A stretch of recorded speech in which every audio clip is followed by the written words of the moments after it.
Well, good morning, good people. Mark Holmes here, of course, with my buddy Cowboy Joe Boo, as well as Joe Bear in the house. And as always, I want to say thank you all for watching, commenting, subscribing, and being part of the Joe Boo Sports Report. Without you guys, as well as you ladies, you know that this literally does not work. So let's get open for business here and let's wake up the football gods. I hope everybody's having a great Monday. It is probably a very, very tense Monday for a lot of guys on the Dallas Cowboys, as well as throughout the NFL, because by tomorrow, 4 o'clock Eastern, NFL teams will have to get down to the 53-man roster. That's right, 53-man roster. So that means some 700-plus NFL players will be cut and will hopefully be picked up by other teams or brought back on practice squads. And so today the Dallas Cowboys get back on the field at 11:30 Central Time, in which case you will probably be very, very nervous if you're one of those guys on the bubble. You probably don't really want to show up there. You probably want to hide someplace and make sure that the Turk does not find you, because the dreaded, hey, coach wants to talk to you, bring your playbook, is not what you want to hear. And the sad thing about football is, we all dream as kids, I want to be a pro football player. The reality of football is it's a tough business. It's hard to get there. It's hard to be successful there. It's hard to stay there. And once you're done, you're dealing with the ramifications of having been there. Ask Wes Welker right now, who a wide receiver who played for 12 years and had almost 10,000 yards and was instrumental in New England making several of their Super Bowl wins, put his body on the line and going through and trying to get disability benefits from the NFL. And basically the NFL says, well, we need more documentation because we can't prove that all these surgeries you had were because of playing football. Yeah, you're right. I didn't mess up my ACL when I got jacked up on the field. It was really me at my home cutting the grass. You got me. Anyway, the Cowboys have now released 5 players. 5 players that are currently no longer Dallas Cowboy players. And, of course, we first heard that T.J. Vasher, he was the first one on the list. Followed by Ben DiNucci. Now, Ben DiNucci, I have a feeling that we are not done with Ben DiNucci, because Ben DiNucci is a coach's favorite. Mike McCarthy loved him when they ended up picking him up from JMU. He is a JMU Duke, and some people think that he's the next Tony Romo. Ben DiNucci is one of those guys who, I make fun of him and call him sidearm Sally, because you see him do a lot of sidearm passes and things, and I kid because I love. Is a guy who will do anything that the team needs. In practice, of course, he's running the practice squad team, the scouting team.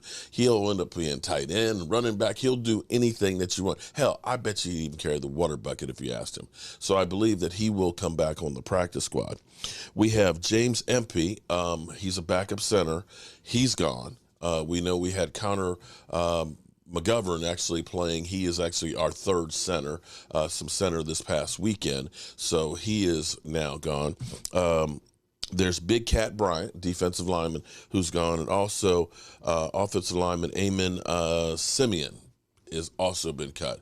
And that's not going to be the last of them. We've got about another, 21 to go. And so look for probably some before practice and probably quite a few after practice that'll be getting notified. So we're going to keep our ears to the grindstone and try and bring it to you as soon as it happens and things. So here's what's kind of cool, okay? Apparently something interesting has happened. The Cowboys and the Eagles are now, by some sports books, are now both equal for winning the division. Both 150. So the Cowboys stock, as far as winning the division because we lost Tyron Smith, has taken a hit. But after watching the Eagles game, now granted, it was preseason, week number 3, a lot of those guys aren't going to make the roster. And knowing that Miami did play their starters for most of the first quarter, where they got up 17-0. I am actually looking at the Eagles, and this is me being, this is just my own personal opinion. My observations of the Eagles, but because they only played Jalen Hurts one series in the preseason. My observation is looking at the depth for them. They don't look like they're in shape. And their depth does not quite look there the way I look at it. I don't see guys flying around to the ball. And these are guys that are fighting for roster spots. The Eagles look completely lifeless, what I've seen the last 2 weeks. Yeah, they looked okay against the Jets. I'm not sure how good the Eagles really are. To me, I have questions now more about the Eagles than I did before. They picked up a lot of great players, and shout out to Philly 500 being on the show last night, giving us his perspective of he thinks they're going to be 12-5 and will win the division and so on. I'm not sure. Now, we both have easy schedules. We both do. But the thing that keeps sticking out in my mind is the Eagles have brought in a lot of new players and trying to help Jalen Hurts and getting on the same page in real time and real speed. Practice is not full speed anymore. And the Eagles cut down on the amount of practicing that they did. I'm not trying to be hateful. I'm not trying to, say Eagles suck. I'm just giving you my observations. The thing that I can say, for the most part, the Dallas Cowboys have worked together a lot, especially on defense. I see them flying around with the ball. I know it's only been backups for the Cowboys, but you can see the same tendencies and tenacity on the defense that you do with Micah Parsons. And I feel good about that. I'm still worried, of course, about the offensive line without Tyron Smith, and we believe that Tyler Smith is going to take that place. Now, my thing would be is this. If Tyler Smith is not ready to take that spot, and we believe that Connor Williams is a better option at guard, then that says a lot about the draft pick itself, that maybe that was not the right guy. You have to believe and trust your board and think that that is the guy and get him coached up. You've got 2 weeks to get him ready. And we're not the only team dealing with a multitude of injuries. Quite frankly, in the grand scheme of things, compared to some teams, and you look at teams like the Giants, that we're actually in great shape in comparison. New England, I'm thinking Tom Brady. Tampa Bay has been decimated across the offensive line. Their backups that are now starters got injured, 2 of those.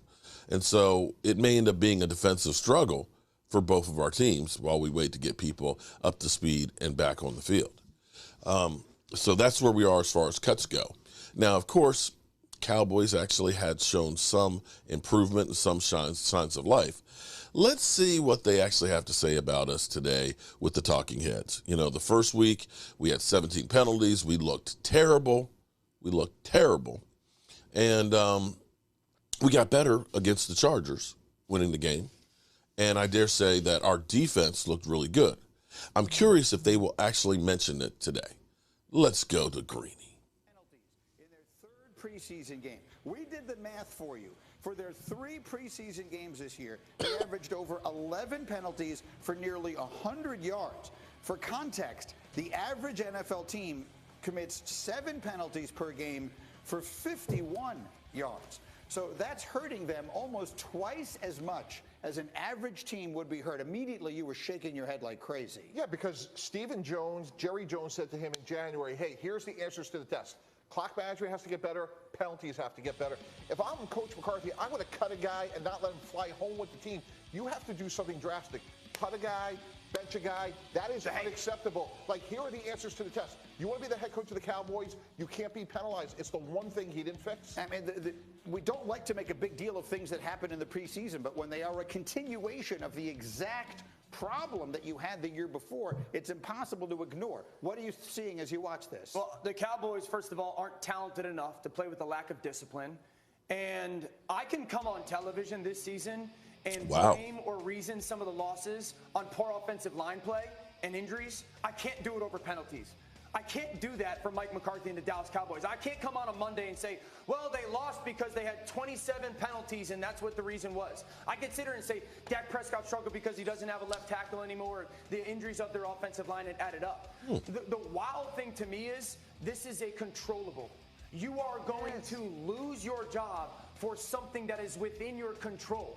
And and Greeny, to your point in the preseason, Daniel Jeremiah and I were talking a couple weeks ago, and we were talking about player performances. And he made a great point saying, listen, we shouldn't become joyous when a good player performs well in the preseason. That should be the expectation. Yeah. But we should pay attention to when good players struggle. And if this is a good football team that is struggling with penalties, it's not just going to magically go away. I don't know who can win in this league with a bunch of unforced errors, but I know the Cowboys, with the way their roster looks right now, I agree with you completely. They cannot afford to give away yards like this. This matters a lot. And look, I don't know, to your point, like the Cowboys situation is obviously unique. I don't know how much power the head coach of the Cowboys has to cut a guy, quite frankly. But the fact of the matter is he's on trial this year for his job. Like at the end of this year, if they're leading the league in penalties again and they miss the playoffs, he's probably out. And the whole idea of cutting a guy, I want to make sure it's clear to the audience what it is we're talking about, and I will do so with an illustration, with a story that I remember. Once upon a time when Mike Ditka was the coach of the Bears, there was stuff going on in training camp that he didn't like. So he walked into the players' locker room, took all the stuff out of one guy's locker and threw it in the street. And that's how he cut that player, and he did so as a message. Now, again, he didn't do that to Walter Payton. Okay? Right. But he did that to a player he was going to cut anyway, but he did it as a statement that we're not going to put up with this nonsense here. That's what Tannenbaum is talking about. And I understand that and I agree with that. My pushback would be this. If the Cowboys are going to sit here and tell us, and by all accounts their leadership is great, this becomes a players thing. Like, guys, at some point we got to be professionals. Let's be adults, and I can't always make your run after practice because you got Dak Prescott, Ezekiel Elliott, Diggs, DeMarcus Lawrence. Those guys have to start kind of handling this and self-policing it themselves. You mean the guys that didn't play in preseason? You cutting the 79th guy on the roster in preseason, I don't know how much that is going to impact us really getting rid of penalties. But you could bench a guy. You could bench your first-round pick, Tyler Smith. You could bench a corner that That's fair. Yeah. That's fair. I agree with that. And as a player, you know that gets your attention. For sure. Absolutely. And if they lead the league in penalties and miss the playoffs, they're not firing Dak Prescott. Mike McCarthy's going to have to wear this. But again, this should be so much more about a job security. Yeah. Dude, you're a team that won 12 games last year. You want us to take you as a bona fide, legit division champ and Super Bowl contender. Mm-hmm. The players need to emphasize how big a deal it is and start kind of holding each other accountable to it. It starts to really matter. I don't know why this thing is doing that. That's not me. Season kicks off. We'll see what happens. It's going to play great. Okay. Here's what I love. I love this. I absolutely positively love this because they go through. Nobody talked about, the Dallas Cowboys defense. Oh, my God. They ended up getting, in 3 games, 8 takeaways, including 4 interceptions with their backups because it wasn't CeeDee Lamb out there. It wasn't Zach Martin out there. It wasn't D-Law out there that were making these penalties. And yes, the 17 definitely skews the numbers a lot worse than everybody else. It definitely does because you had 8 and 10 the next 2 games. It's crazy to me because they will always go through and say, here's the problem. How about we focus in on some of the things that were actually done good? The fact that the Cowboys quietly every game in preseason rushed for over 120 yards a game, even with the penalties. How about our defense taking away the ball? How about our defense only giving up 250 yards on the ground over those 3 games? Yeah, penalties are worrisome. I do hope that we're going to be cutting down on them.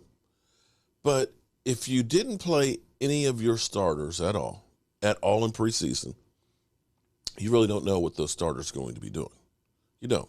The only one you can look at and say, okay, Tyler Smith did have 3 penalties in preseason. Okay, I'll give you that one. But it was still preseason.